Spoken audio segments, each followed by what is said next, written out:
اعوذ باللہ من الشیطان الرجیم بسم اللہ الرحمن الرحیم۔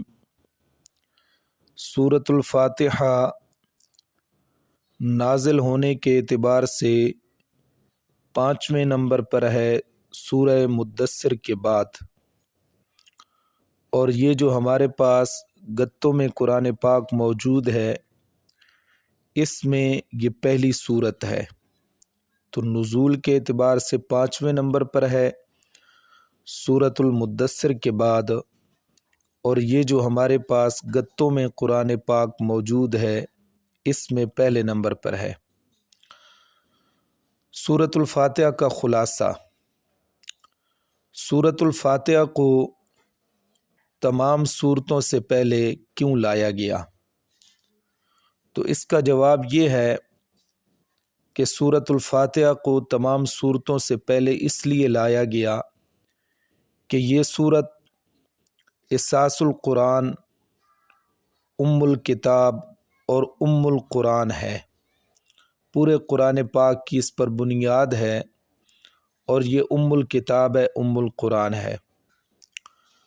سورۃ الفاتحہ کا دعویٰ توحید باری تعالی۔ سورۃ الفاتحہ میں 3 باتوں کا ذکر ہے، اور یہ سورۃ الفاتحہ 3 حصوں پر مشتمل ہے۔ سورۃ الفاتحہ کا پہلا حصہ جو ہے اس میں 3 آیات ہیں، تو پہلی 3 آیات میں دعوی توحید اور اللہ رب العزت کی 5 صفات کا بیان ہے، جو در حقیقت دعوے پر دلائل ہے۔ سورۃ الفاتحہ کا دوسرا حصہ آیت نمبر 4، اس میں اللہ تبارک و تعالیٰ کے حق اور بندے کے حق کا بیان ہے۔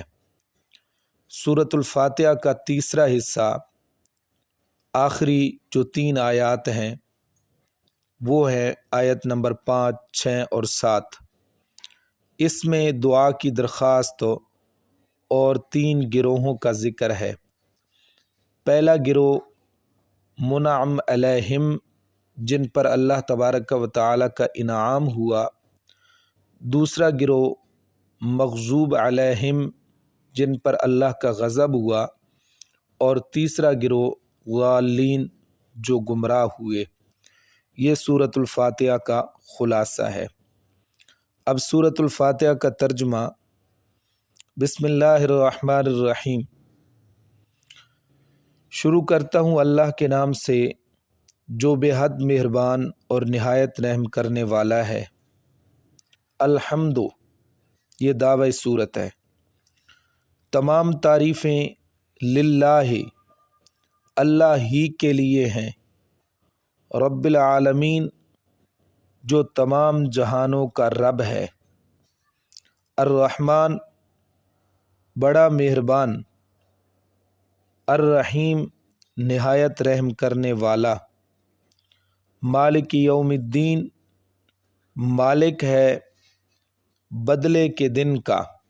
یوم بمعنی دن، الدین بمعنی بدلہ، بدلے کے دن کا، جزا کے دن کا مالک ہے۔ ایاک، خاص تیری ہی، نعبد، ہم عبادت کرتے ہیں۔ و ایاک نستعین، اور خاص تجھ ہی سے ہم مدد طلب کرتے ہیں۔ اہدنا، چلائے رکھ تو ہم کو، الصراط المستقیم، سیدھے راستے پر۔ الصراط بمعنی راستہ، المستقیم بمعنی سیدھا۔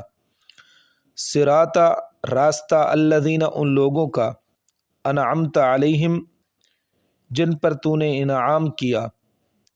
غیر المغضوب علیہم، نہ ان لوگوں کا راستہ کہ جن پر تیرا غضب ہوا، ولا الضالین، اور نہ ان کا جو گمراہ ہوئے۔